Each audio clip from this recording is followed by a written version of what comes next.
My name is mass, I am in class 9। आज हम पढ़ेंगे सेल थ्योरी के बारे में। ये थ्योरी शेल्डन और शवान ने दी। जब माइक्रोस्कोप ईजाद हुआ तो इंसान तरक्की कर गया और लग रहा था कि इंसान सेल डिस्कवर कर जाएगा, और रॉबर्ट ने सेल डिस्कवर किया। This theory was given by Sheldon and शवान।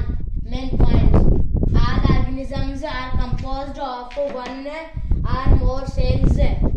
सारे जानदार एक या उससे ज्यादा कलियों से मिलके बनते हैं। सारे जानदार एक या उससे ज्यादा कलियों से मिलके बनते हैं। Number 2, all cells arise from pre-existing cells।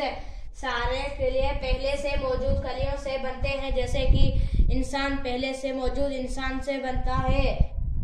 Number 3, the cell is the structural and functional unit of all organisms। कलियां तमाम जानदारों के स्ट्रक्चर और काम का बुनियादी एका है। Thank you.